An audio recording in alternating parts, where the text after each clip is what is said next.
Ya. Ya. Entonces, muy buenas tardes. Les doy la bienvenida a los alumnos de el curso de Procedimientos Civiles Especiales de la Universidad Miguel de Cervantes. Em, Este es el curso, esta es la primera clase, entonces aquí vamos a dar una serie de anuncios que van a quedar grabadas y van a quedar en el canal de YouTube que ya revisamos, que es el canal Ricardo Márquez Acevedo. Ahí ustedes pueden revisar las clases si es que no asisten a ella o si quieren verlas de nuevo. Ya le hice una serie de anuncios en cuanto al Classroom, le mostré el material que hay.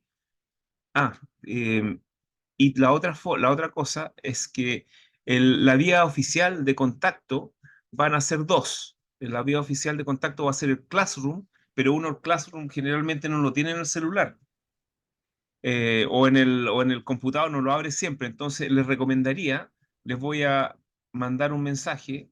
Entonces, los que tengan alguna duda, algún problema, que me tengan que avisar algo o cualquier cosa, me escriben a mi correo electrónico. Y el correo electrónico que hoy voy a usar para este efecto es uno muy sencillo. Es rmarquez arroba, arroba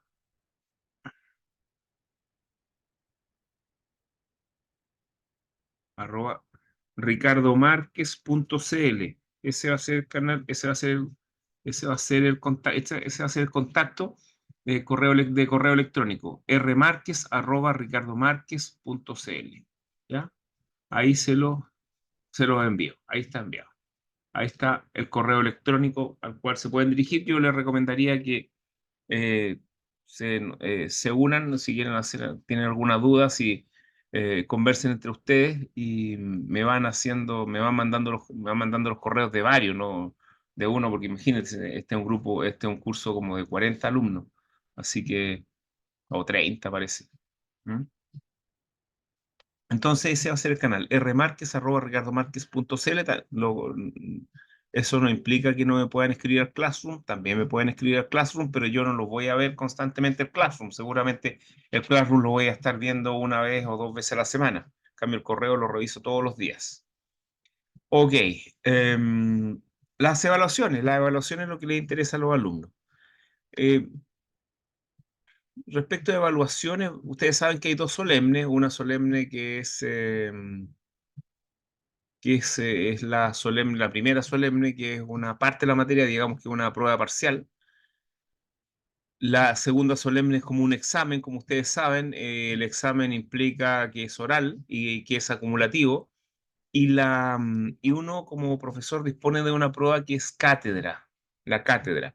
En general, yo la cátedra, lo que hago con la cátedra es que va a ser una prueba oral y una prueba respecto de materiales que yo he entregado. Entonces, esa va a ser la prueba de cátedra y que no sé cuánto vale, creo un 30%, un 25%, no sé. Y, mm, y las pruebas, debiera ser yo, la primera prueba debiera ser escrita, ¿ah? Pero en este formato es difícil hacer una prueba escrita, entonces igual voy a ver cómo lo hago para las pruebas escritas.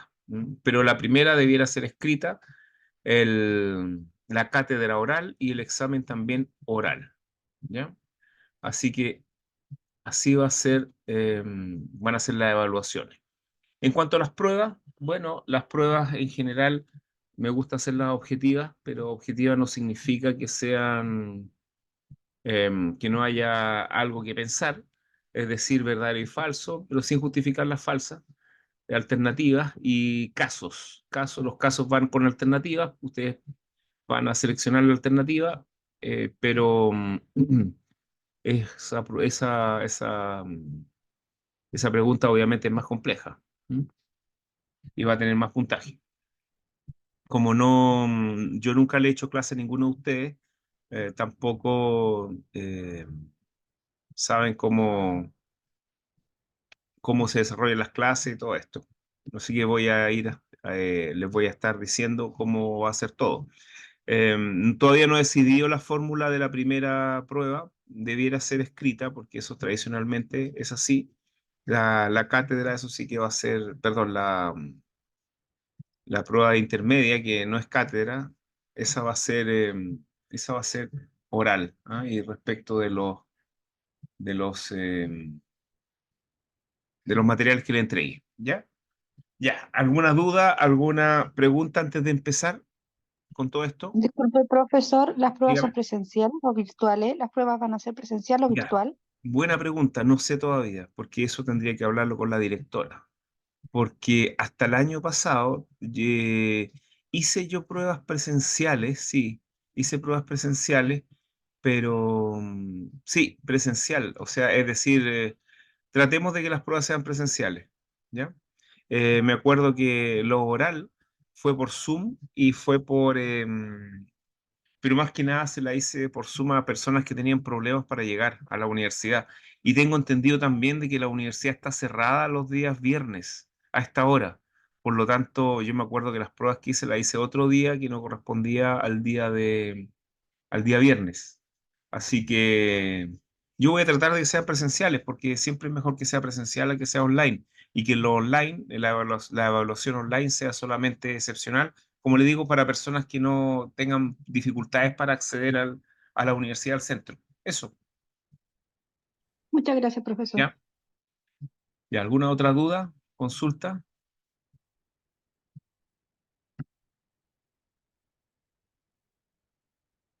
No. Miren, hace tiempo que yo no hago el ciclo completo en la universidad porque antes uno hacía un ciclo completo, uno, como era tradicional, uno comenzaba con derecho procesal orgánico y después continuaba con disposiciones comunes y después continuaba con juicio ordinario, después continuaba con recursos, después continuaba con juicio ejecutivo y especiales y después continuaba con proceso penal. Pero hace tiempo que no hago el curso completo, entonces no hago los cursos parcializados. Entonces no van subiendo los alumnos con uno. Entonces yo no sé si ustedes ya pasaron recursos, debieran haber pasado recursos ustedes. Sí, Sí, profesor, ya profesor. nos pasaron recursos. Ya, pasaron, ya, si pasaron recursos, entonces ahora están terminando los procedimientos. Y me imagino que después de esto, el próximo curso va a ser el curso de proceso penal. ¿Sí? Sí, sí, profesor. Ya, proceso penal. Sí, profesor. Ok. Entonces, capaz que nos veamos el próximo semestre, que es el segundo semestre hago proceso penal. Bueno, ok, entonces lo que vamos a hacer rápido en esta primera parte va a ser revisar el programa y el enfoque que se le va a dar al programa. ¿Ya? Entonces para eso vamos, vamos a, ya, acá está el programa. Entonces vamos a compartir la pantalla y yo les voy a contar un poco del programa. A ver, según lo que yo estoy viendo, ustedes están viendo el programa, ¿no es cierto? ¿Lo están viendo? ¿Sí?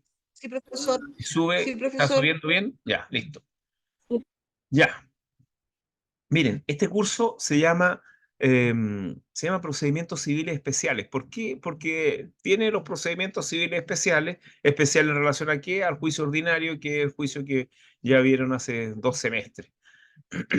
Y resulta que aquí hay un problema un poquito, o sea, un poquito importante, porque si ustedes se dan cuenta, aquí tenemos una serie de procedimientos que podríamos decir especiales. Yo le llamaría pequeño y específico. El juicio de Hacienda, los juicios arbitrales, la partición de bienes, los interdictos posesorios. Esa es la primera parte de los procedimientos especiales. Entonces, ¿qué problema tenemos con esto? El problema que tenemos es que tenemos poco tiempo. Por lo tanto, yo tengo que privilegiar lo que sea más importante respecto de la materia. Y lo más importante respecto de la materia, de lo que le pueden preguntar en el examen de grado, de lo que pueden llegar a ser importante cuando ustedes se titulen, cuando ustedes empiezan a trabajar o si ya están trabajando, tengo que privilegiar una parte de la materia y esa parte de la materia que tengo que privilegiar se llama ejecución. Es decir, la ejecución y el juicio ejecutivo va a ser la materia más importante de este curso. Si nosotros pudiéramos ponerle un nombre a este curso, yo le pondría ejecución y juicio ejecutivo, y procedimientos especiales. Pero aquí está denominado procedimientos especiales. Entonces, en primer término, vamos a darle preeminencia a la ejecución y al juicio ejecutivo. Por eso, esa va a ser la primera materia que vamos a revisar en este curso. Con posterioridad, después vamos a revisar, es decir, vamos a vamos a revisar primero la segunda unidad, después va a ser la primera unidad, y al final vamos a dejar la última unidad, que son los actos judiciales no contenciosos. Que ahí, imagínense, ni siquiera están puestos los actos judiciales no contenciosos, entonces yo voy a tener que elegir qué actos judiciales no contenciosos vamos a revisar en este curso. ¿Ya? Por lo pronto, generalmente reviso siempre los mismos, que son los más importantes, que dentro de los cuales está obviamente las posesiones efectivas, los cambios de nombre y apellido, a pesar que actualmente con la reforma a esa ley han pasado un poquito a desuso porque hay otras formas de hacerlo, de vía administrativa. La autorización para enajenar también, que es bastante importante. Y fundamentalmente eso es lo que vamos a revisar respecto de los actos judiciales no contenciosos. Bueno, a ver, ¿qué podemos decir respecto de... Bueno, echémosle una mirada a la primera unidad, que va a ser la segunda unidad que vamos a revisar de manera cronológica.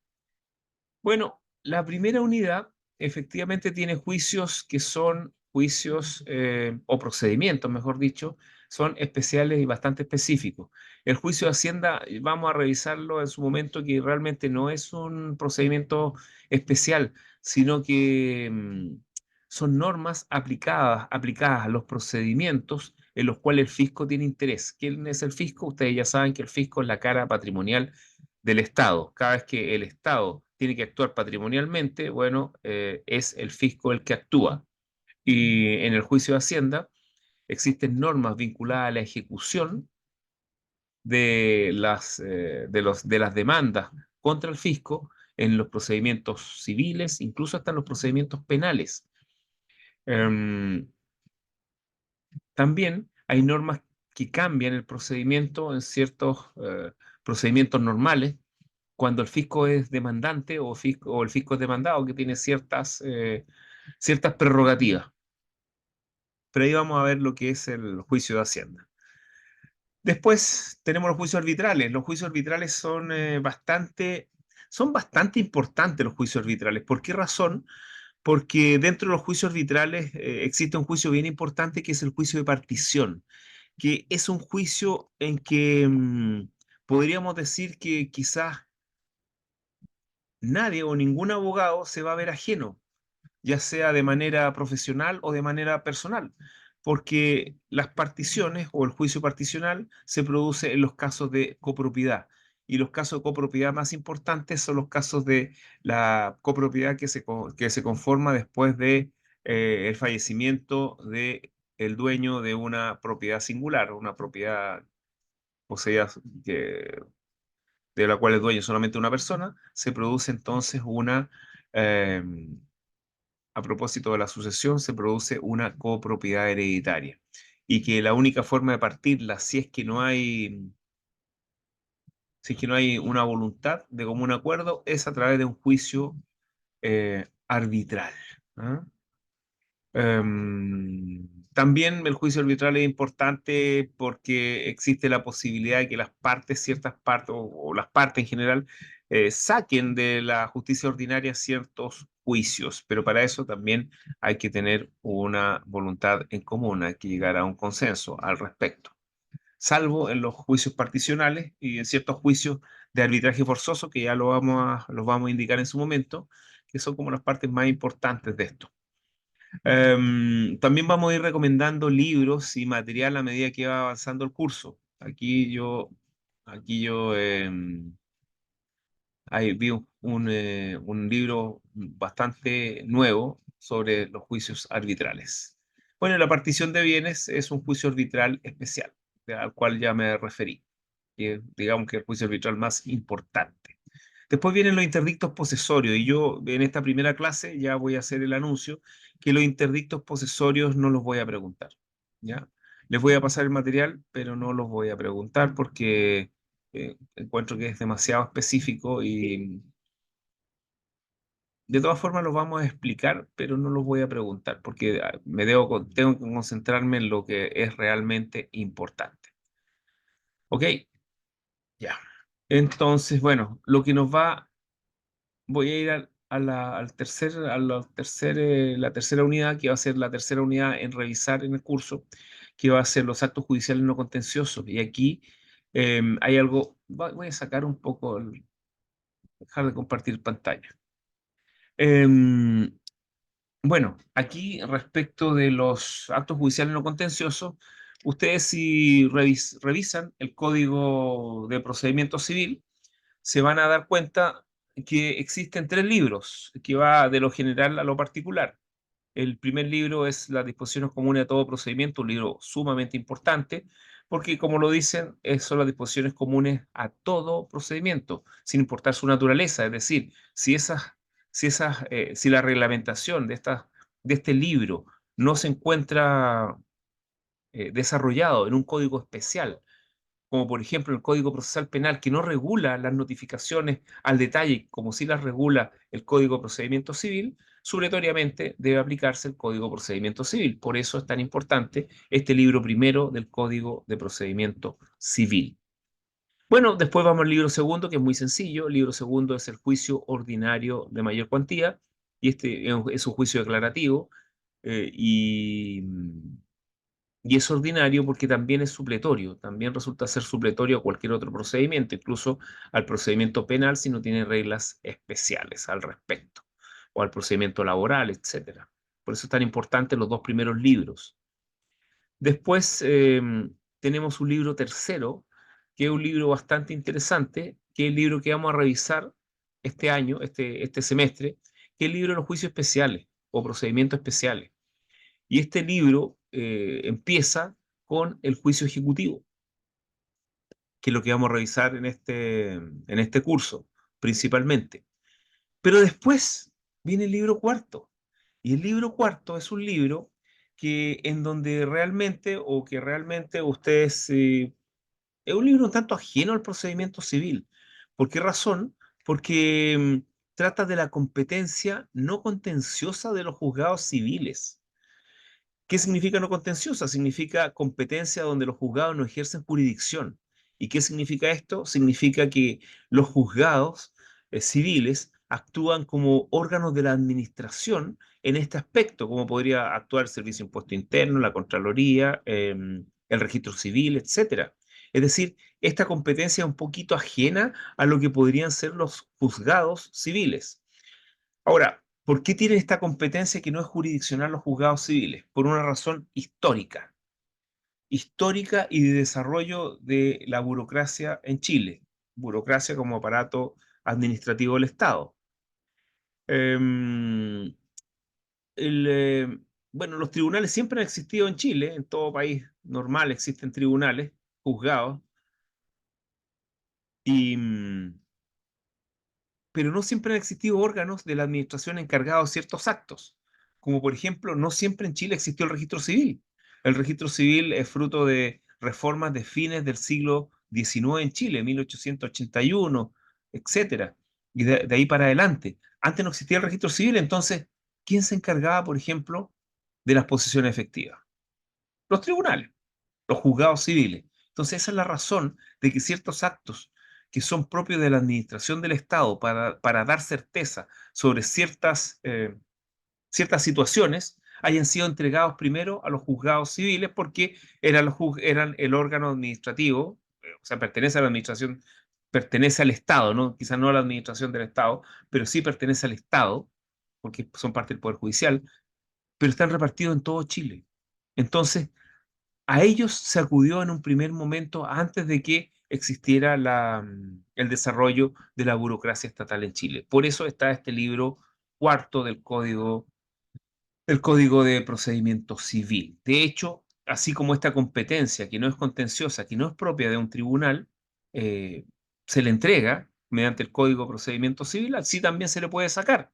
Así, a principios de los años 2003, por ahí, 2004, se sacaron la tramitación de las posiciones efectivas de los juzgados civiles cuando eran intestadas, es decir, cuando no había que interpretar un testamento, cuando no había testamento, y se le entregaron al registro civil, que es el órgano que naturalmente debiera encargarse de esto, de esta situación, de estos actos no contenciosos.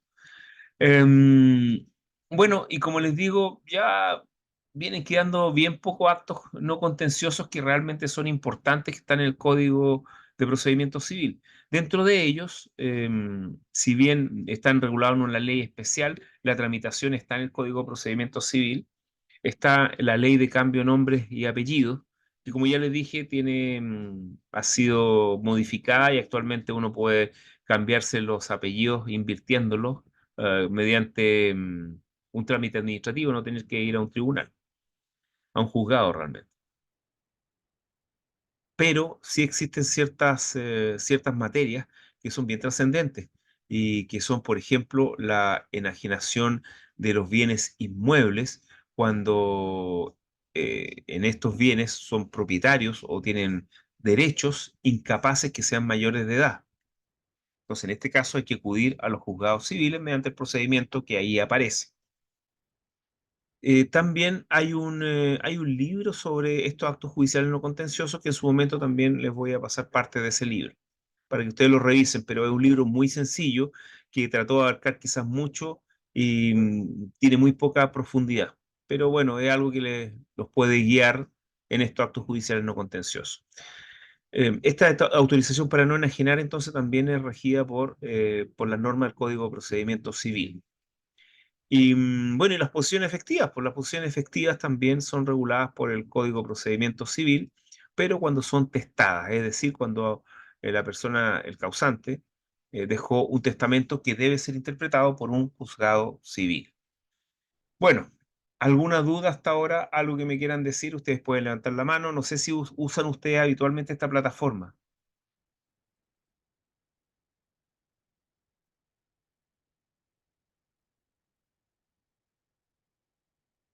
¿No? ¿Nada? Ninguna duda, profesor. Ya. Cuando ustedes manifiesten una duda, ustedes levantan la mano acá en el Zoom. ¿Ustedes habitualmente usan esta plataforma? No, profesor, usamos Classroom, el Claro, Meet. o sea, Meet. Eh, el Meet creo que no es ilimitado,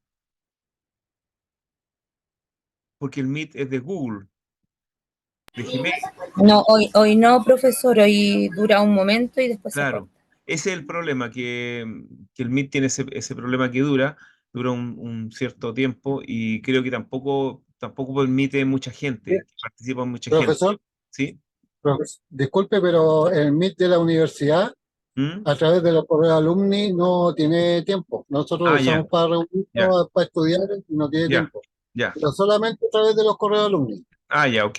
Sí, yo uso el Zoom porque yo compré este Zoom, o sea, tengo una suscripción, entonces yo puedo estar aquí con la gente, con la cantidad de gente que quiera y también no se va a cortar. Entonces, por eso uso el Zoom. Y aparte que, bueno, aprendí a usar el Zoom, el Meet no sé cómo funciona. Y aprendí a usar las herramientas de acá. Y fue lo que usé en pandemia, más que nada, porque en pandemia hubo muchos cambios y hubo varias plataformas que se usaron, me acuerdo del Teams, de este Meet que ustedes, y otras más, me acuerdo pero al final la más eficiente y la más intuitiva y más fácil encontré que era el Zoom, pero usé varias, incluso las cortes usaron en un momento el Teams, pero era similar al Zoom, pero el Zoom es más sencillo y actualmente usan Zoom. Bueno, entonces no tiene ninguna duda, ninguna consulta. Nada. Por el momento no, profesor. Ya. Paulo Pino levantó la mano. Hola, profesor. Hola, ¿qué tal? Buenas tardes. Buenas tardes. Consulta. lo que hablaba usted del cambio de nombre o de apellido respecto de la juicio no contencioso, que ahora Ujú. se puede hacer de forma administrativa, lo que es el cambio de lugar. Pero, por Ah, ejemplo, cambiar de un apellido a otro, en el sentido, no sé, por claro. ejemplo, a Pérez Soto y que llamarse Pérez González, ahí Ujú. sí tiene que hacerlo vía Ahí tienen que tribunal. hacerlo vía tribunales. Pero si no, por ejemplo, el caso que se permite hacer de manera administrativa ante el registro civil es invertir el orden de los apellidos, lo cual genera Ah, ya. bastantes problemas, porque vamos a revisar cuando veamos la ley en su momento que si ustedes se cambian el nombre, si ustedes tienen alguna propiedad, tienen que hacer la rectificación en el conservador. Si ustedes tienen iniciación de actividades, tienen que hacer la rectificación en el servicio de impuesto interno. Tienen que hacer todas las rectificaciones en en todos los servicios. ¿Para qué hablar de los bancos, la cuenta corriente? Todo, todo. De hecho, hay que llevar la sentencia y el certificado a todas las instituciones para poder ingresar ese nuevo. Claro, eh, con- también en la institución, no sé, por ejemplo, ustedes no sé si saben, pero el cartón que dice, de abogado se da una sola vez en la vida. Una sola vez. No hay más, porque están firmadas por todos los ministros de la Corte Suprema. Por lo tanto, si ustedes se invierten o se cambian el nombre, ya va a ser complicado. No van a tener, su título va a decir el nombre antiguo, con los apellidos en el orden antiguo. Entonces ya no van a tener posibilidad de cambiarlo. Entonces, si quieren cambiarlo, cambien las cosas ahora, que puede ser complicado. Bueno, también hay que ver hay la que hacerlo licenciatura para y todo se va a prestar para equívoco. Entonces, bueno, de hecho, también hay un delito vinculado al cambio de nombre y apellidos, que también lo vamos a revisar, que es el usar en los nombres o apellidos primitivos, es decir, antes del cambio, si lo usan para delinquir o para estafar. Realmente es para inducir engaño a las personas. También, también es constitutivo de delito, para que lo sepan.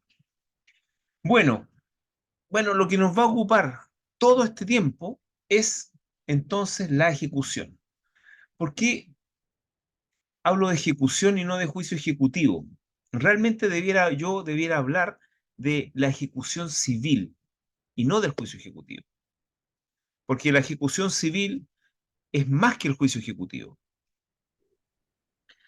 A ver,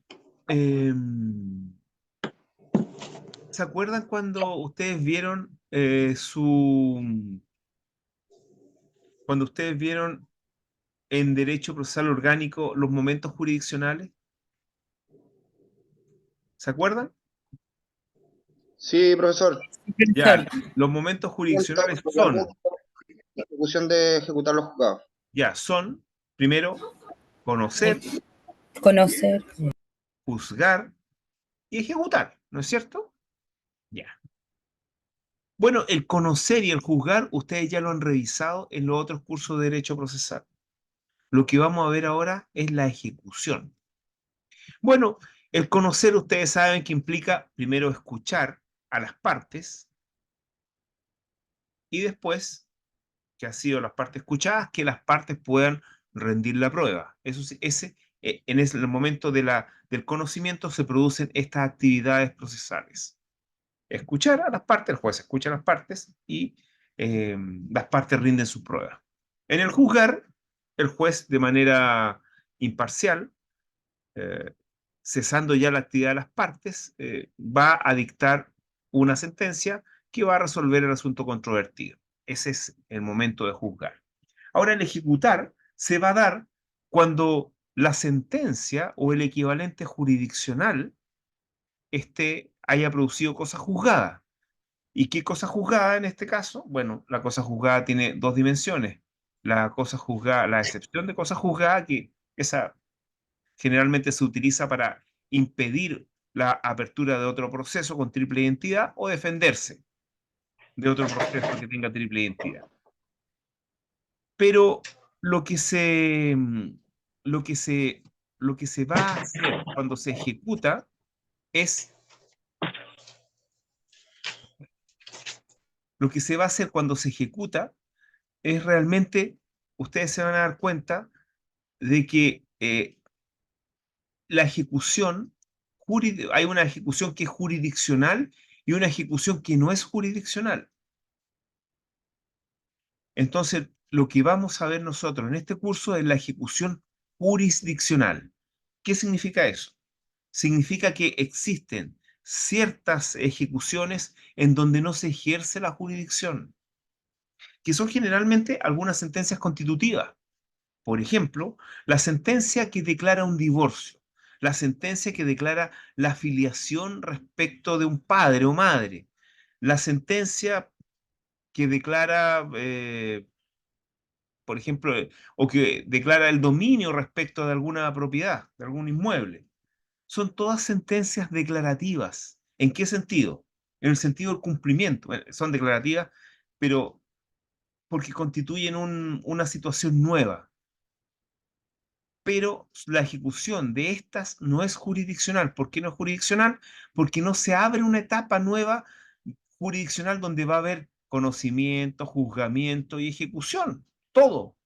Incluso la ejecución en paralelo. Por ejemplo, en el caso de los divorcios, uno no tiene que ejecutar la sentencia por un juicio ejecutivo, sino que basta, se ejecuta de manera administrativa, oficiando al registro civil para que haga la anotación pertinente y elimine y cancele la anotación, por ejemplo, matrimonial. Entonces, esas ejecuciones no las vamos a ver, esas ejecuciones son administrativas. La ejecución que nos interesa a nosotros es la ejecución jurisdiccional. Por ejemplo, donde también hay ejecuciones relativamente administrativas, porque actualmente esto está en discusión, incluso si quieren crear tribunales de ejecución de condenas. Entonces, pero actualmente y principalmente las sentencias penales que, que privan de derecho, obviamente, sobre todo las que establecen reclusiones, cumple administrativamente. ¿Cómo? Bueno, si el imputado condenado eh, con cosa juzgada, es decir, rematado, que se llama desde el punto de vista penal, forense, el rematado, bueno, si está libre, se le despacha una orden de aprehensión administrativamente a las policías para que lo detengan y administrativamente, cuando lo detienen, va a pasar seguramente a gendarmería administrativamente. A pesar que pueden haber algunas cosas jurisdiccionales ahí, pero es más complejo eso. Como le digo, hay un germen de ejecución penal actualmente, pero muy poco. Pero si nos vamos, por ejemplo, a a una sentencia que condene a pagar una indemnización a una persona, al demandado en este caso, esa sentencia se tiene que cumplir jurisdiccionalmente. ¿Y cómo? A través de dos procedimientos que son jurisdiccionales. Cuando digo que son jurisdiccionales es que el juez debe utilizar la jurisdicción para eh, para cumplir esas sentencias. ¿Y cómo? Iniciando un procedimiento de ejecución, ya sea de manera incidental ante el mismo tribunal que dictó la sentencia declarativa o ante otro tribunal que vaya a conocer de lo que denominamos el juicio ejecutivo. Entonces, los procedimientos para cumplir una obligación que ha sido ya declarada a través de un juicio, cuando el cumplimiento es jurisdiccional, se hace a través de este procedimiento denominado cumplimiento incidental o juicio ejecutivo. El cumplimiento incidental está tratado en el Código de Procedimiento Civil en el libro primero, artículo 200, me parece 261 y siguiente del Código. En cambio, el juicio ejecutivo está en el libro tercero, que serían los juicios especiales, y en este caso está en los artículos 434 y siguientes de los procedimientos especiales. Perdón, el cumplimiento incidental está en el artículo 231 y siguientes, 231 y siguientes, eso. Ahí los pueden revisar, 231 y siguiente. Ya, ¿alguna duda, consulta hasta ahora?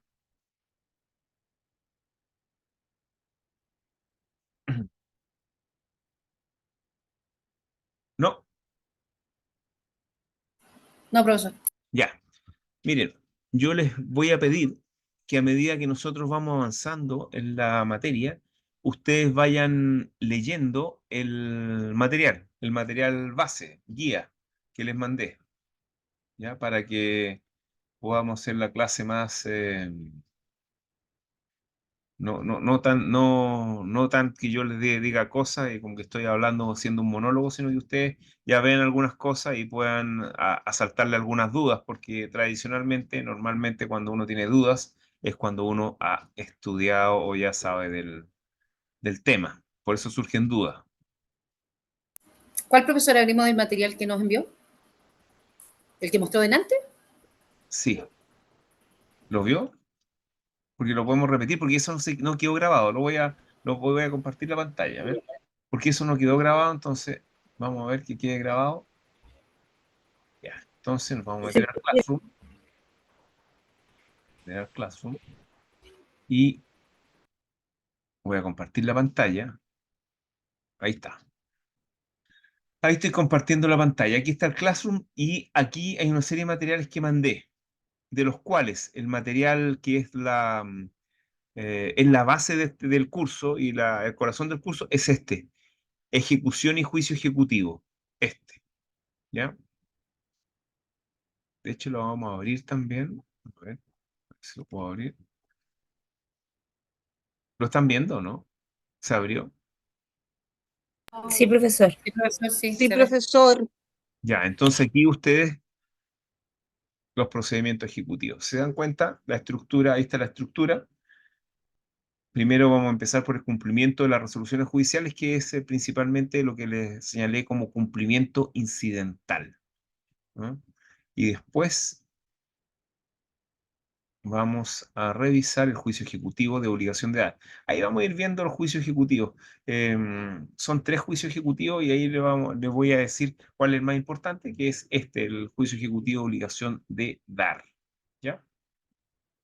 Entonces yo les recomiendo que este material ustedes lo traigan leído. De hecho, al terminar la clase yo les voy a decir qué tienen que leer del material, qué tienen que tener avanzado del material. Allí hay referencias, hay referencias. De hecho, miren, aquí ustedes pueden ver que si pinchan van a ir a mi página web donde donde hay un cuaderno principal y un cuaderno de apremio. Y ya vamos a ir revisando eso que es la estructura del juicio ejecutivo, ¿no? Ya, ya, eso. Ya. Entonces, ese material es el que ustedes tienen que estudiar, leer y estudiar para la próxima clase, que ya la próxima clase va a ser en varias semanas más, por lo menos en 2, porque el próximo viernes viene Santo, así que no nos vamos a ver. ¿Mm? A ver, entonces vamos a empezar por el cumplimiento incidental. Eso es lo primero que vamos a revisar, o mejor dicho, antes, no, vamos a empezar con esto, que es el primer epígrafe que tenemos en el material, que es el cumplimiento de las resoluciones judiciales, porque esto es más complejo que el cumplimiento incidental. Ya. A ver, a ver, a ver, a ver. ¿Qué tenemos que decir respecto al cumplimiento de las resoluciones judiciales? Las resoluciones judiciales son lo que se denomina un título ejecutivo. ¿Qué significa un título ejecutivo? El título ejecutivo generalmente es un documento físico o incluso digital que va a ser el antecedente para presentar y para tramitar un juicio ejecutivo. ¿Y qué tiene de especial un título ejecutivo? Que este documento va a contener una obligación indubitada. ¿Qué significa que sea indubitada? Significa que no amerita discusión porque fue celebrada o fue constituida a través de un procedimiento para ello, o es fruto de una sentencia definitiva, ¿ya? Y ahí tenemos un título ejecutivo. Ahora, las sentencias definitivas como título ejecutivo pueden ser cumplidas mediante el juicio ejecutivo, que ya vamos a revisar, o mediante lo que ya les dije, el cumplimiento incidental. El cumplimiento incidental es un procedimiento que es, como lo dice su palabra, es incidental al procedimiento declarativo, en donde se llevó a cabo el juicio que al final determinó que esta obligación es indubitada, no es susceptible de discusión. Sin embargo, el cumplimiento incidental no es la única forma de cumplir resoluciones judiciales. Existen otras fórmulas, pero que son especiales y determinadas para ciertas resoluciones judiciales. Pongamos un ejemplo. Pongamos el ejemplo más, no el más rebuscado, porque es la norma supletoria que tiene nuestro Código de Procedimiento Civil para cumplir las resoluciones dictadas por los tribunales. Y ese es el artículo, el artículo 238, me parece. A ver, 238, vamos a revisarlo. Perdón, 240. ¿Ah? Claro. El 240 y el... Ya. A ver, ¿cómo podemos cumplir una resolución judicial cuando no existe una fórmula genérica? Lo podemos cumplir apremiando al deudor con multas y arrestos, multas de una unidad tributaria hacia arriba y arresto hasta por 30 días, que esa es una norma que los abogados más antiguos la utilizan, porque la norma indica que solamente se puede aplicar cuando no existe otra forma, una forma especial de hacerlo, como el cumplimiento incidental. O sea, cuando todo lo demás ha fallado y no existe norma para hacerlo, se puede hacer con multas y arrestos. Esto lo pueden revisar en el material. Entonces, tenemos multas y arrestos como en la última ratio, podríamos decir, para cumplir una resolución judicial.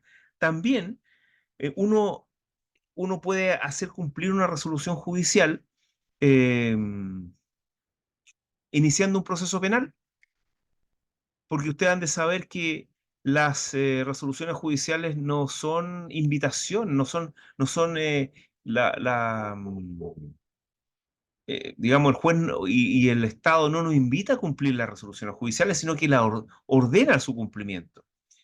Y por eso, frente a un incumplimiento reiterado de resoluciones judiciales, existe un delito específico que no está en el Código Penal, sino que está en el Código de Procedimiento Civil, en el artículo 240, que es el delito de desacato. Entonces, esa otra fórmula para instar por el cumplimiento respecto de una resolución judicial o lo allí ordenado en esa resolución judicial, el desacato.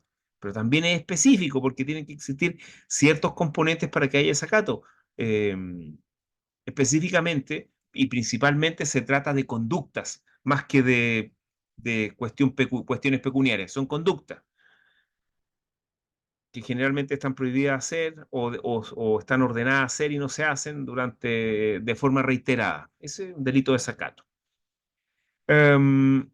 Para todo lo demás está el cumplimiento incidental, que está tratado, como ya les dije, en los artículos 231 del Código de Procedimiento Civil. Ahora, el cumplimiento incidental tiene reglas, tiene regulaciones.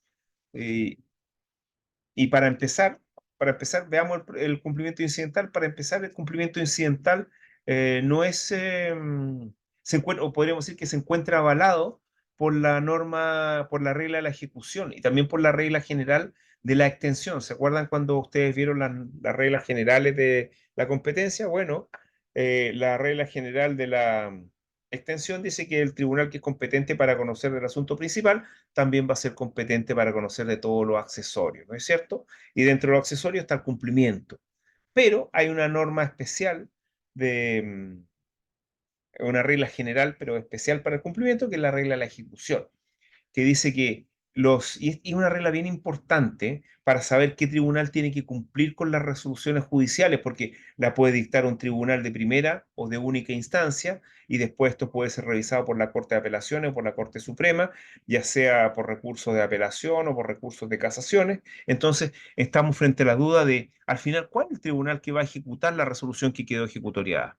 Y la respuesta nos la da el artículo 113, inciso primero del Código Orgánico de Tribunales, que trata sobre la regla de la ejecución y dice que corresponderá el cumplimiento de las resoluciones judiciales a los tribunales que lo hubieran dictado en primera o única instancia.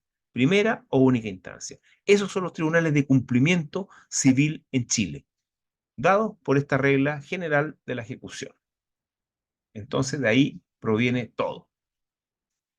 Vamos a la tramitación entonces del cumplimiento incidental, que es bastante importante. De hecho, el curso de este, o la parte del juicio ejecutivo o de la ejecución en juicio ejecutivo va a terminar con una comparación entre el juicio ejecutivo y el cumplimiento incidental, que eso es una pregunta de fin de curso, es una pregunta de solemne 2, una pregunta solemne 1, una pregunta examen de grado, es la típica pregunta examen de grado cuando nos referimos al cumplimiento, al juicio ejecutivo. ¿Cuál es la diferencia entre un cumplimiento incidental y el juicio ejecutivo? ¿Cuál es mejor?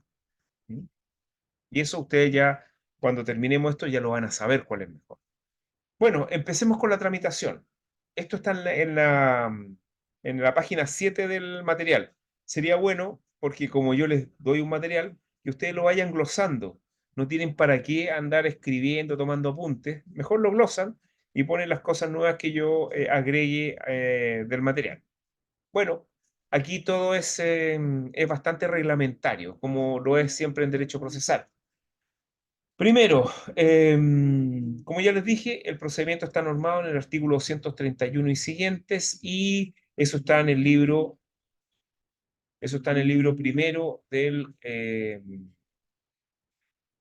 Código, perdón, eso está en el libro segundo del Código de Procedimiento Civil, ¿no? Porque perdón, está en el libro primero, sí, el libro primero, porque el libro segundo empieza con el juicio ejecutivo con la demanda del 257, ¿ya? Y 258. A ver, entonces, ¿qué es lo primero? Lo primero es el límite temporal.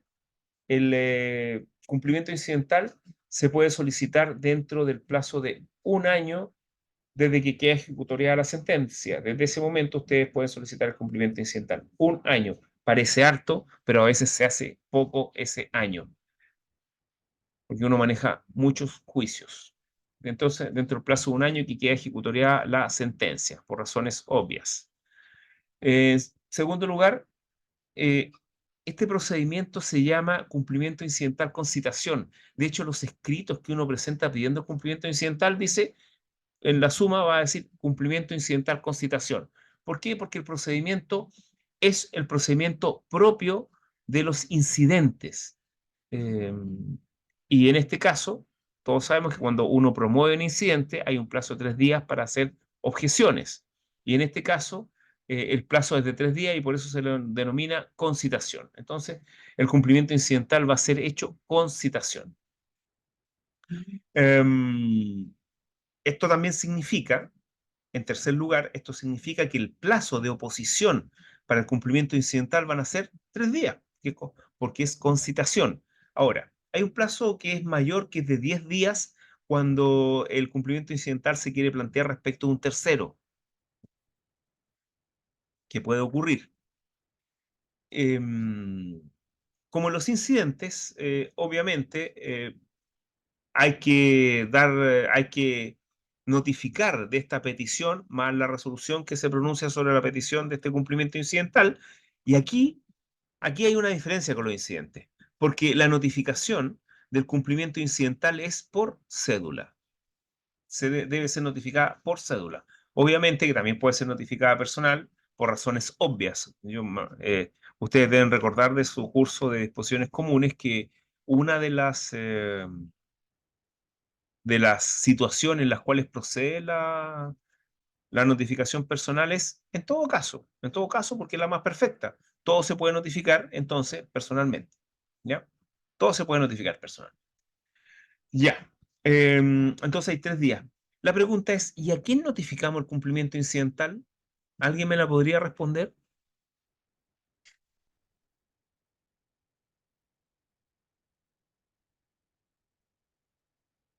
Como usted dijo, a la parte contraria ¿Pero a o quién? a un tercero.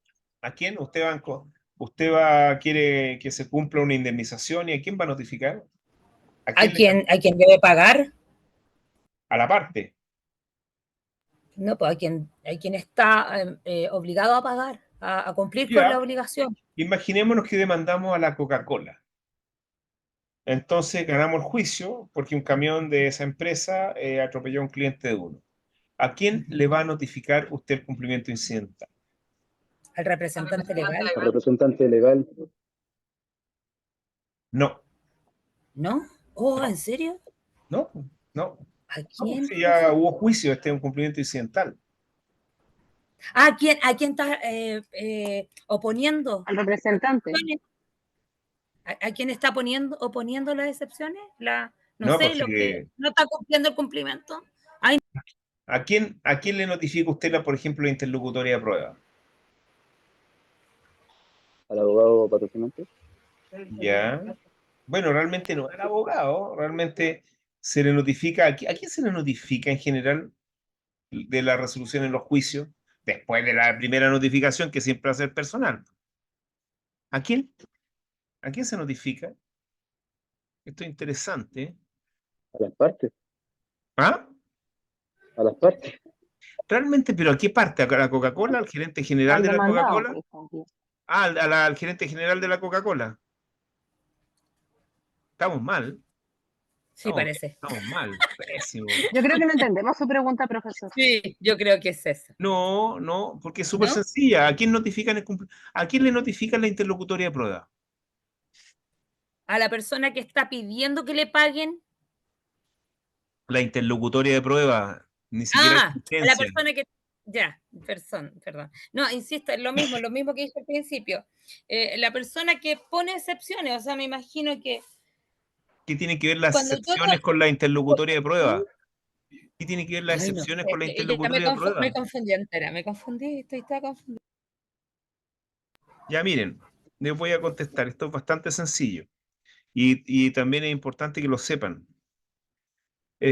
Ustedes saben que en Chile uno no puede comparecer personalmente a un juicio. ¿Sabían eso?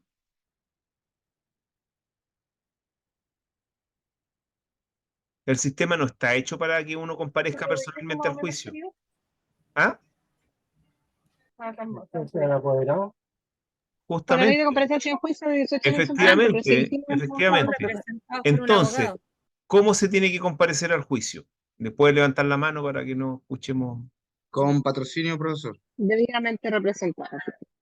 Ya, ahí está bien, la respuesta entre los dos está bien, porque en juicio uno debe comparecer con patrocinio de abogado habilitado y representado por mandatario judicial, ¿ya?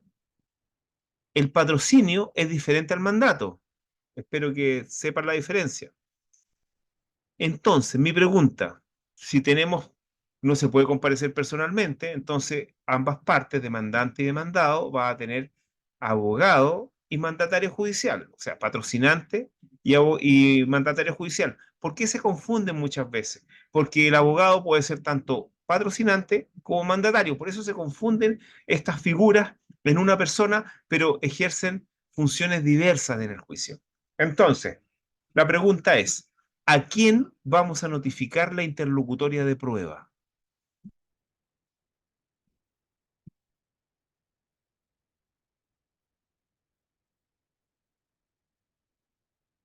¿Al abogado patrocinante? No. ¿Al representante o al apoderado, profesor? Ay, pero ahí es que es uno u otro, po. ¿A quién? A Luis Álvarez. Levantó la mano. Al apoderado, profesor. Bien, al apoderado, al mandatario judicial, pues si el mandatario judicial ejerce un mandato. ¿Y cuál es la definición de mandato judicial? ¿Qué es lo que es un mandato judicial?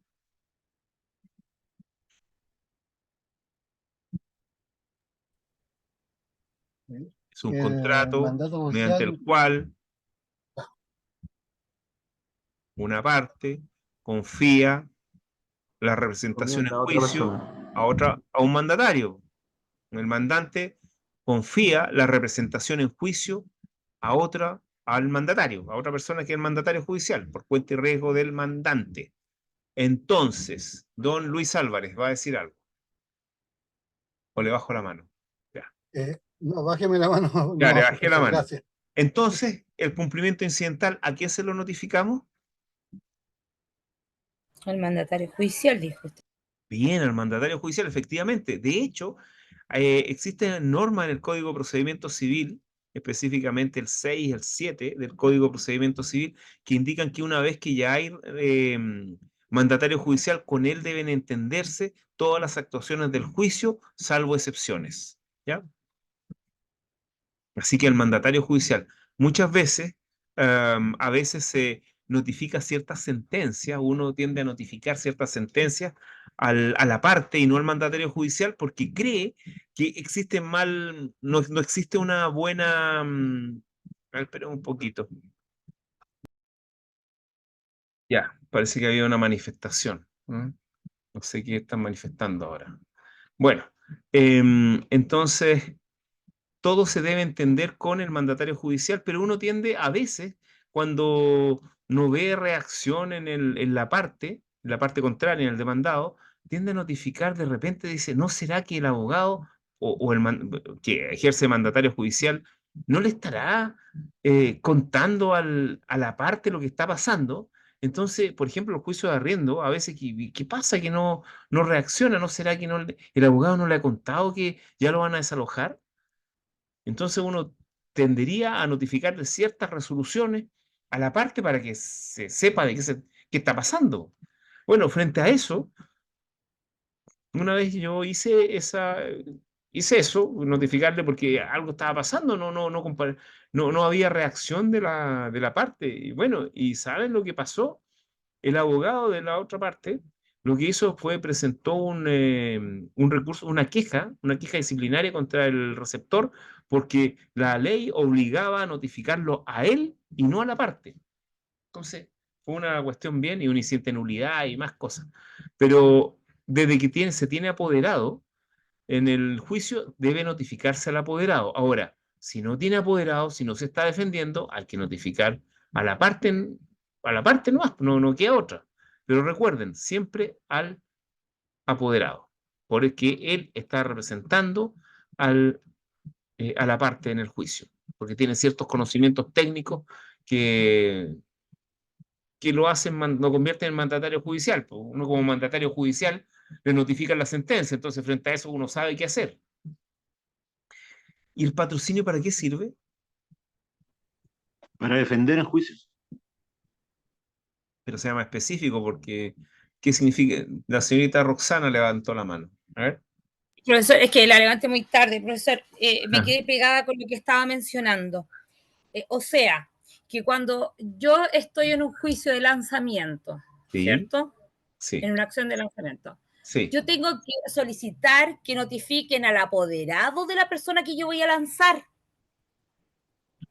Del cumplimiento incidental, sí, pues.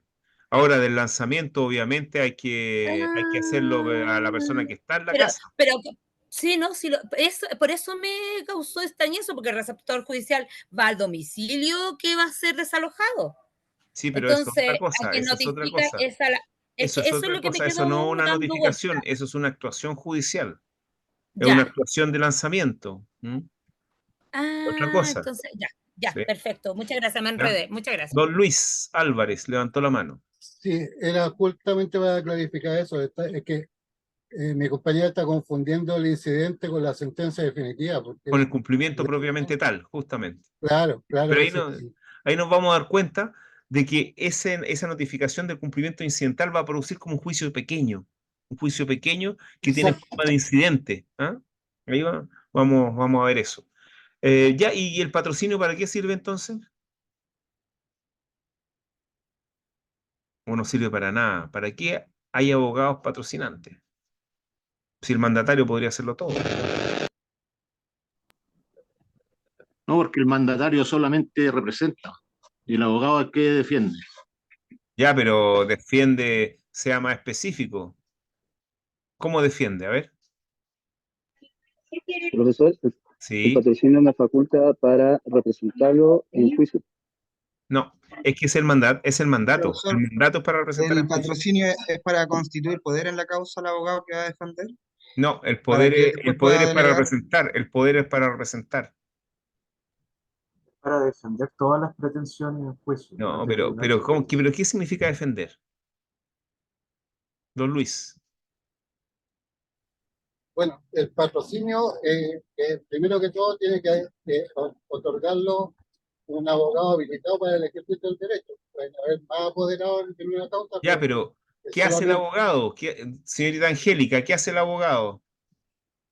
Profesor, yo creo que la diferencia radica entre el patrocinio y el mandato, según lo que yo entiendo, en las facultades que tiene de percibir, de exigir respecto del otro que no las mantiene, ¿o no? No, no es así, no. Miren, es interesante que conversemos esto porque, bueno, todavía ustedes son estudiantes, entonces, si no lo tienen claro, no importa tanto. Bueno, importaría si yo fuera su profesor que le hice, que hice las disposiciones comunes, pero como no lo hice eso, no. Ya. ¿Quién levantó la mano? Don Luis Álvarez. No, no la puedo bajar, profesor. Cuando Ya, la ya subo bajé la mano, ya. me queda pegada. Miren, esto es bien interesante. Señorita Aliana, a ver.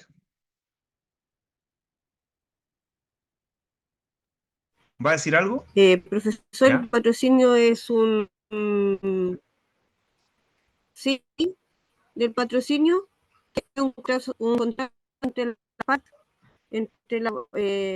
las partes interesadas en el litigio y en el cual le encomienda al abogado representarlo en defensa de sus pretensiones.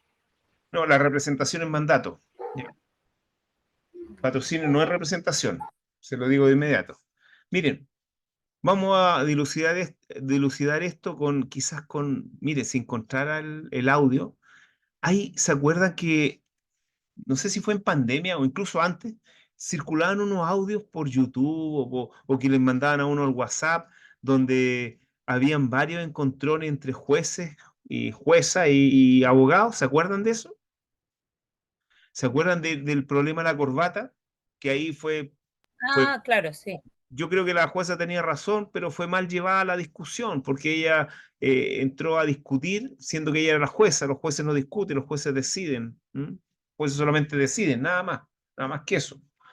¿M? O sea, algo lo más importante, pero no discuten con las partes, realmente no hay discusión con un juez. Uno le presenta su posición jurídica y el juez decide, y ahí hubo un problema. Bueno, eso es anecdótico en todo caso. Pero hay un audio bien interesante de donde una jueza critica a un abogado, donde el abogado le dice: yo no soy el abogado titular. No sé si se acuerdan. Entonces la jueza le dice: pero usted no tiene patrocinio. Y ahí el abogado no puede distinguir el patrocinio del mandato. No sé si algunos de ustedes a lo mejor trabajan y cuando hacen los escritos de patrocinio y poder, generalmente un abogado, entonces al abogado le dan patrocinio y poder, patrocinio y mandato judicial. Pero también cuando se actúa entre varios abogados, yo podría darle a un abogado patrocinio y también mandato judicial y al resto solamente mandato judicial. O a dos abogados, o a un abogado patrocinio, y al resto mandato judicial, mandato. ¿Podría ser? Claro que podría ser.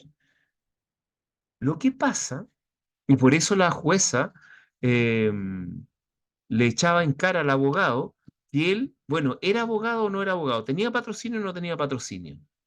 Porque había que tomar una decisión.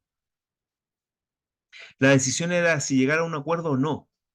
Entonces, para dilucidar esto, le voy a decir lo que es el patrocinio, que todavía no lo han logrado, nadie me ha logrado decirme lo que es. Por ahí unos se acercan en la defensa, pero la defensa, eso es muy, hasta un testigo defiende a la parte, cuando testifica bien a favor de la parte. Miren, el patrocinio es es un contrato procesal mediante el cual un abogado habilitado para el ejercicio de la profesión lo que hace es, no quiero usar la palabra precisa, constituye y dirige la defensa técnica en el juicio. La defensa técnica. ¿Qué significa esto? En cambio, el mandatario judicial representa. ¿Ya? ¿Qué significa esto? Que si hay una audiencia donde tenemos al cliente y tenemos a la parte, para ser más, desde el punto de vista procesal más preciso, tenemos la parte, tenemos al abogado patrocinante y tenemos al apoderado, si es que el abogado patrocinante no tiene poder, es solamente patrocinante, el patrocinante lo que hace la dirección técnica, por lo tanto, va a aconsejar al cliente, a la parte, lo va a aconsejar, le va a decir, mire, este es el camino que hay que seguir porque si no pasa esto y esto. Ese aconsejamiento es propio del patrocinio. El aconsejamiento es propio del patrocinio. Ya. Y una vez que convencemos la parte, y la parte a lo mejor se tiene que ir, ¿quién va a firmar o a dar su consentimiento para llegar al acuerdo? El mandatario. ¿Por qué? Porque el mandatario representa, en este caso tiene que ser con facultades amplias, es decir, con las facultades del inciso segundo del artículo 7 del Código de Procedimiento Civil, representa a la parte, en este caso a su mandante. Por lo tanto, el mandatario, en estricto rigor, el mandatario judicial es el que debe firmar el acuerdo en representación de la parte. Y el patrocinante no deberá firmar nada, porque no lo está representando, lo está aconsejando. ¿Sí? Entonces, por eso la jueza estaba bastante enojada con este abogado que tenía patrocinio. Si tenía patrocinio, él podía tomar la decisión y ser ejecutada después por alguien que tuviera poder o él mismo si es que tenía poder. Él podía decir sí y no, sí o no al acuerdo, pero no decía nada. Decía que solamente que no era el abogado titular. Entonces, eso descolocó a la jueza, porque el abogado no sabía la diferencia entre patrocinio y mandato judicial. ¿Ya? ¿Sí? ¿Ahí queda claro? Sí, profesor, gracias. Sí, profesor, gracias. Sí, profesor. Otro ejemplo para que quede más claro todavía. A ver, yo soy abogado patrocinante y tengo a mi socio que es apoderado. Él, el apoderado, porque yo quiero quedarme en la oficina nomás. Yo no quiero ir a las audiencias del juicio, no quiero interrogar testigos, entonces yo no quiero ser apoderado. No, yo solamente como abogado voy a ser patrocinante. Listo. Voy a ser patrocinante y mi colega que es abogado, él tiene el poder nomás. Él va a tener poder. Va a ser mandatario judicial, pero no va a ser patrocinante. Ya. Ok. Dos abogados. ¿Listo?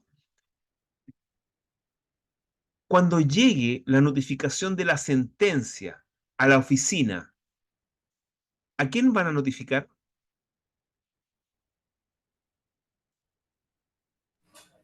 Me imagino que el mandatario judicial, porque él debe firmar. No, no, si las notificaciones no hay que firmar nada, sobre todo por cédula, si es sentencia es cédula. No, pero sí, Entonces, efectivamente van a notificar al mandatario, pues si es el que representa la ya, parte. Si ya, estoy yo, no me perfecto. van a notificar a mí. O sea, podrían dejarla pegada, pero no va a decir mi nombre, va a decir el nombre del apoderado. Yo no represento, yo tengo mandato, yo tengo patrocinio. Por lo tanto, yo me quedo en mi oficina dirigiendo el juicio. Ya. ¿Y quién va a tomar la decisión de apelar o no apelar esa sentencia? Usted como abogado.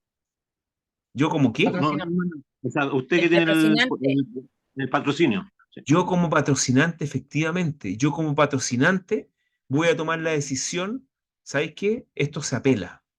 Entonces le digo a mi colega, apela. ¿Y quién va a firmar el escrito?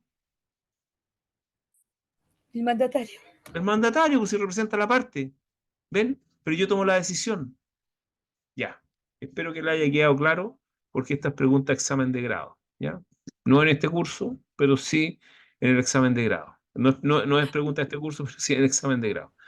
Muchas Ya. gracias, profesor. Yo creo que ahora vamos a hacer un alto de 15 minutos para descansar un poco y volvemos en 15 minutos, ¿ya?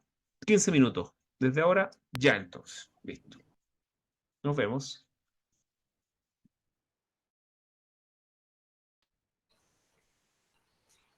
Bueno, entonces vamos a terminar la clase con el procedimiento del cumplimiento incidental, con los pasos que hay que seguir para pedir el cumplimiento incidental. En primer término, tenemos que estar en el campo de una... A ver, ahí sí. En primer término, tenemos que estar frente a una sentencia definitiva en un juicio declarativo que esté ejecutoriada y que pueda cumplirse mediante la vía jurisdiccional de cumplimiento incidental. En segundo lugar, tenemos el plazo de 1 año desde que está ejecutoriada para pedir este cumplimiento incidental. Petición que es bastante sencilla, que en la suma va a decir cumplimiento incidental con citación o cumplimiento incidental, donde uno va a indicar contra quién se pide el cumplimiento incidental. En tercer lugar, la providencia o la resolución judicial que se va a dictar respecto a este escrito va a ser como se pide con citación. Tanto la petición como la resolución judicial debe ser notificada a la parte, al mandatario, a través de su mandatario judicial, por cédula. Personalmente por cédula, pero la ley dice por cédula. Personalmente porque es la notificación más perfecta, por lo tanto reemplaza cualquier otra. Una vez notificada por cédula, espere un poco, yo voy a levantar la mano a alguien, pero espere un poco para terminar. Una vez notificada por cédula, hay un plazo de 3 días hábiles para oponerse al cumplimiento incidental. La oposición a este cumplimiento incidental está tratada en un artículo, que es el artículo 234 del Código de Procedimiento Civil.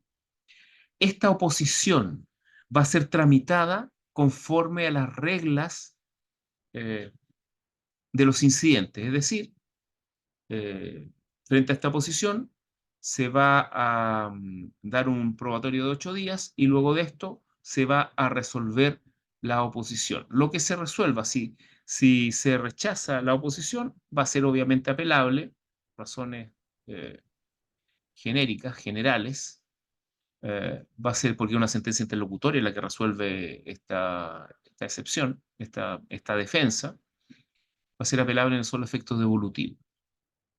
Ya, eso sería a grandes rasgos el procedimiento del cumplimiento incidental. Y ahora alguien levantó la mano, me puede decir cuál sería su duda. Profesor, Sí.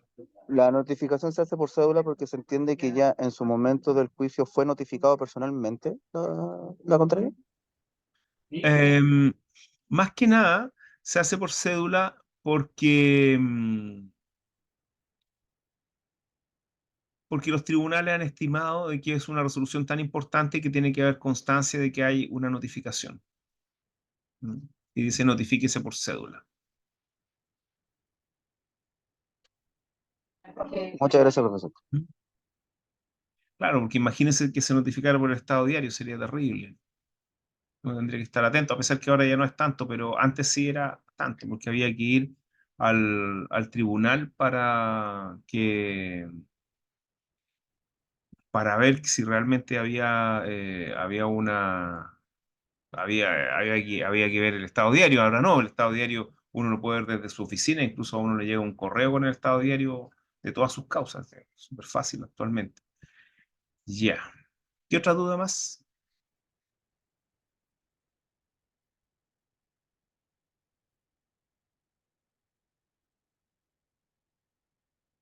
También el otro argumento que hay para que se notifique por cédula es que estaría como dentro de las normas del artículo 48 y 48, porque con esta notificación se está pidiendo que la contraparte comparezca a defenderse, a defender sus derechos. Entonces, cada vez que se pide la comparecencia de las partes, la notificación debe ser por cédula. También ese sería un argumento para decir por qué se notifica por cédula.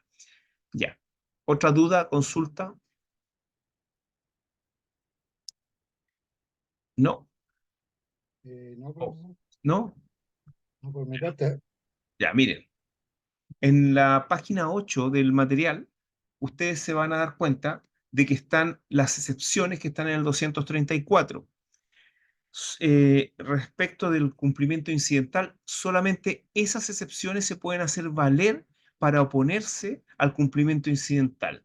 Pero esas excepciones tienen que ir acompañadas de requisitos extras adicionales que, por ejemplo, no están indicados para el juicio ejecutivo. Y esos requisitos extras son los siguientes, que hacen muy difícil a una parte defenderse, al demandado, defenderse del cumplimiento incidental. Y ellos son los siguientes. Primero, cualquier excepción, aunque esté tratada en la ley, en el 234, sea pertinente conforme al 234, tiene que tener como antecedente, como causa, un hecho posterior a la dictación del fallo, lo cual es casi imposible. Tiene que ser algo que haya ocurrido después. No podemos reclamar situaciones que fundamenten esta excepción, esta oposición, que se hayan producido durante el juicio por razones obvias, porque ya fueron discutidas. En segundo término, tiene que basarse en un antecedente escrito. Es decir, yo para oponerme tengo que acompañar al antecedente escrito que dé cuenta de esa oposición. Y en los casos que sea imposible tener un antecedente escrito por la naturaleza de la oposición, debe estar revestida de fundamento plausible. Entonces, todo eso hace extremadamente difícil defenderse en cumplimiento incidental. De hecho, cuando uno tiene a un cliente y le notifican el cumplimiento incidental, uno en general no se opone porque no tiene con qué oponerse. Y cualquier oposición realmente es un invento y no es algo serio. Entonces uno trata, o sea, uno tiene que actuar de manera seria. Bueno, y ahí ustedes revisen. Y también las excepciones son bastante poderosas, son muy difíciles de obtener. Por ejemplo, el pago de la deuda. Un pago de la deuda que fue hecho con posterioridad a la sentencia, o sea, no algo que se discutió durante el juicio. Y tengo que estar basado en un antecedente escrito, entonces difícil. La remisión de la deuda. Remisión significa perdón de la deuda. Si yo discutí el perdón de la deuda durante el juicio y no lo logré probar, después no puedo pedir el perdón de la deuda, salvo que se haya producido por una situación posterior y con un antecedente escrito. La concesión de espera o prórroga del plazo, la innovación, la compensación, la transacción, etc. También la pérdida de la cosa que se debe, bueno, eso obviamente no hay ningún antecedente escrito, pero tiene que ir revestido de fundamento plausible, como la imposibilidad absoluta en la ejecución o la falta de oportunidad en la ejecución, también. Fundamento plausible. Entonces, en suma, es extremadamente difícil defenderse de un cumplimiento incidental porque tenemos poco tiempo y por estas condicionantes con las cuales van acompañadas las defensas. ¿Ya? Entonces, el cumplimiento incidental, si uno tuviera que aconsejarle a un cliente entre un juicio ejecutivo y un cumplimiento incidental, obviamente el cumplimiento incidental siempre va a llevar la delantera. Bueno, yo creo que la próxima clase vamos a terminar con el cumplimiento incidental, más que nada referido a la fórmula de ejecución de la sentencia una vez que ha sido rechazado el cumplimiento incidental o incluso si es aceptado el cumplimiento, bueno, que ha sido rechazado realmente. Es muy difícil que se acepte un cumplimiento o una oposición al cumplimiento incidental. Entonces vamos a ver cómo se ejecuta, que por lo demás vamos a ver que se remite a las normas del juicio ejecutivo de obligación de dar. Entonces, yo les pediría que la próxima clase, y como esto va a quedar grabado, ustedes lean desde la página 8, a ver, no, desde la página 6, desde la página 6 a la 6 a la 16, ¿ya? de la página 6 a la 16 del material. Les voy a pedir que la lean, la subrayen, la estudien, para que la clase sea más expedita. Y también les voy a pedir que lean un texto que les voy a mandar, que se trata sobre las necesidades de una reforma procesal civil. Bueno, tampoco comenté durante esta clase la materia de este curso, en el sentido de la importancia de este curso, y también de las reformas que se vienen, porque yo creo que todos ustedes saben, por sus estudios, que el único sistema que no ha sido tocado es el sistema procesal civil. Y el juzgado de policía local, realmente.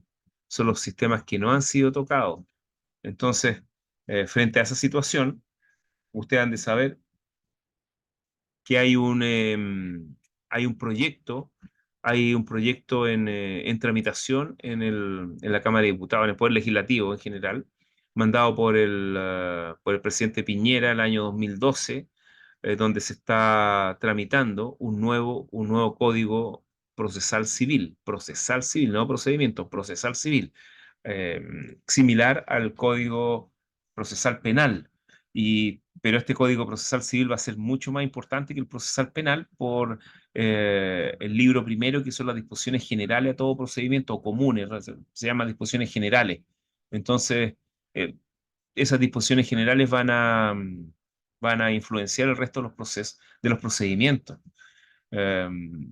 Y bueno, como comentario final, les puedo decir que la reforma procesal civil en general, no hay, a ver, ¿cómo podemos decirlo? No hay un rechazo a priori respecto de ella. Realmente me imagino que cualquier abogado normal y cualquier profesor, jurista, etcétera, juez incluso, está de acuerdo que el sistema actual es obsoleto. Está absolutamente de acuerdo. Yo no creo que haya nadie que defienda el actual sistema. Incluso yo diría que actualmente, incluso si no se hubiera hecho la reforma de la tramitación electrónica, estaríamos, y de hecho estamos, en la misma situación que se estaba a fines del siglo XX respecto a la justicia penal. Realmente, estamos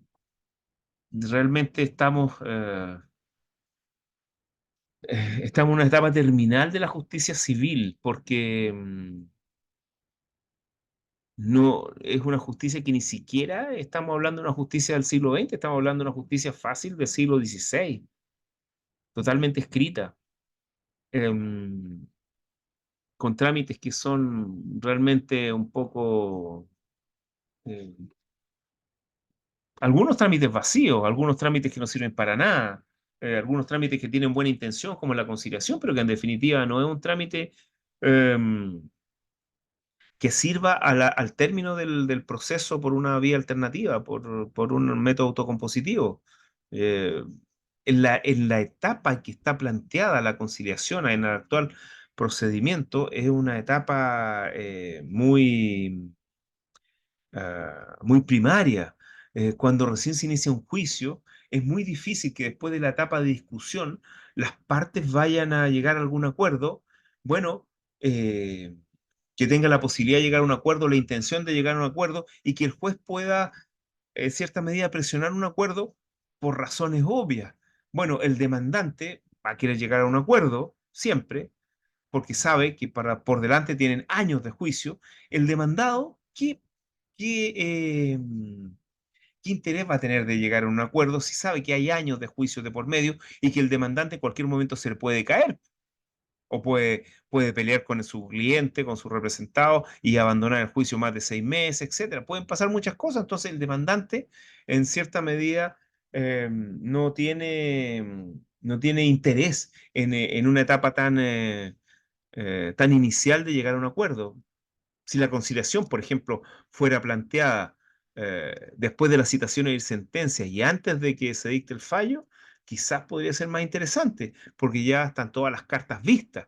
el juez en la conciliación actual, y la mayoría de los jueces dicen, bueno, esto va a haber un problema de prueba, entonces no me puedo pronunciar, 50 y 50 para cada uno, aquí no sabe lo que va a pasar, pero diferente sería si después de un año de tramitación, como están actuando las cosas, el juez dijera, bueno, a esta altura, por la prueba rendida, lo más seguro es que acoja la demanda y la acoja por todo lo que se ha aprobado, etcétera.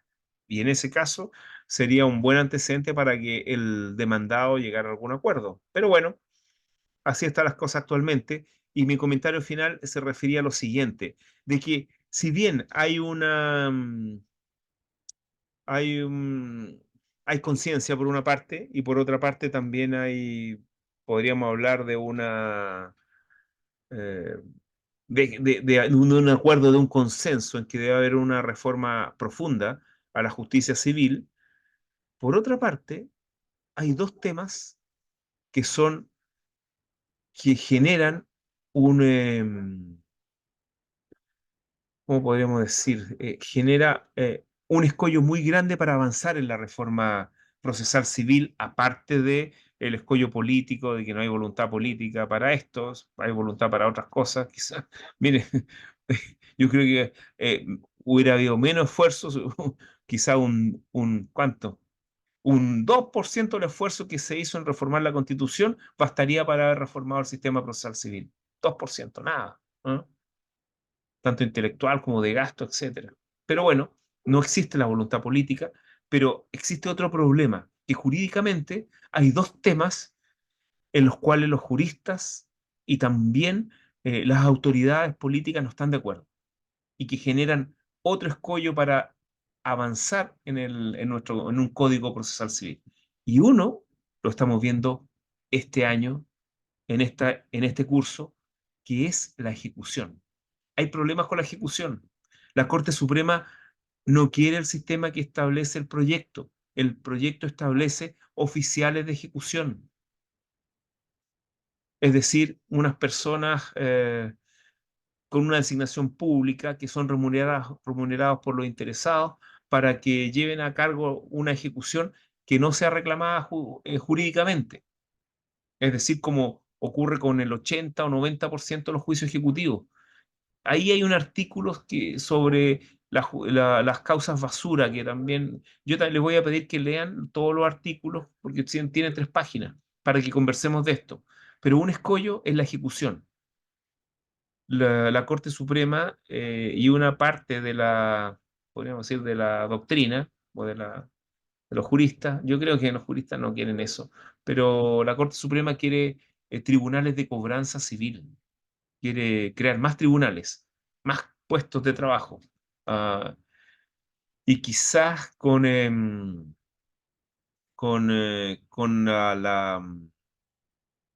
experiencia de los juzgados de cobranza laboral, a pesar que en la cobranza laboral hay otro interés también, no solamente hay un interés privado, sino también público, la cosa no ha resultado mucho.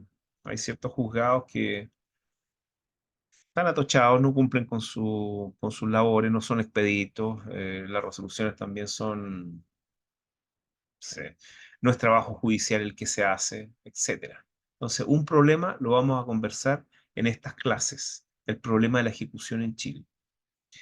Y el otro son los recursos. Existen problemas con los recursos, bastantes problemas. El panorama actual del sistema recursal en Chile es totalmente anárquico. Cuando yo egresé de la universidad, todas las sentencias eran apelables, las sentencias de segunda instancia todas eran recurribles de casación, en la forma y en el fondo, y la sentencia de primera instancia al menos podía uno recurrir de casación en el fondo o en la forma si es que no era apelable. Eso era en materia civil, en materia penal, en materia laboral, en materia de menores. Había una unidad desde el punto de vista recursal. Actualmente, ¿qué ocurre? En materia civil tenemos el recurso base en la apelación. Todas las sentencias son apelables por regla general. Las sentencias de segunda instancia son casables, en el fondo y en la forma. Y en materia penal, ¿el recurso base cuál es? La nulidad. Y después no hay nada. puede haber una nulidad ante la Corte Suprema o ante las Cortes de Apelaciones, pero no hay nada más. En materia laboral, existe un recurso de nulidad respecto a las sentencias definitivas de única instancia, porque no hay apelación. Después existe la unificación jurisprudencial ante la Corte Suprema, que es realmente una casación total y absolutamente recortada, donde se le quita el elemento de error o de infracción de ley, sino que se le otorga solamente esa parte de la casación, que es la unificación jurisprudencial. Bueno, yo creo que podría resultar siempre que la unificación se produjera por el Pleno de la Corte Suprema, pero no por una sala, lo cual hace que la materia laboral sea bastante gelatinosa, de pasar de un extremo, pasar al otro, incluso por vía intermedia. Entonces, los privados no saben, sobre todo el mercado laboral, que es tan sensible, no sabe qué decisiones tomar. Si está cambiando la jurisprudencia de un día, de una semana para otra, un día para otro, porque hay un integrante que, no sé, hay un ministro que está con vacaciones, dos ministros con vacaciones, integran personas que piensan diverso, etcétera. Y aquí tenemos jurisprudencia de la Corte Suprema que ilumina hacia los tribunales inferiores y que no es jurisprudencia que sea robusta, sino que va a cambiar, bueno, etcétera. En materia de familia tenemos una apelación como base, pero la apelación similar a lo que ocurre en policía local, claro, similar a lo que ocurre en policía local, y después casación, pero una casación en la forma con menos causales. Entonces, realmente es un sistema anárquico. ¿Qué va a pasar en materia civil? Hay proyectos que establecían un recurso un recurso extraordinario, que era una tercera instancia. Actualmente el sistema, el proyecto tiene un recurso extraordinario, tercera instancia, pero instancia así como la Corte Suprema de Estados Unidos, que la Corte Suprema va a elegir determinados recursos para que sea vista, para unificar jurisprudencia o para crear jurisprudencia respecto a asuntos novedosos, etcétera. Pero también hay dudas frente a eso. Y hay otras cosas más también que son quizás un poquito menos, quizás eh, como menos visible en la opinión pública, porque la ejecución sí es visible en la opinión pública, los recursos también, pero ¿qué pasa con la carga de la prueba?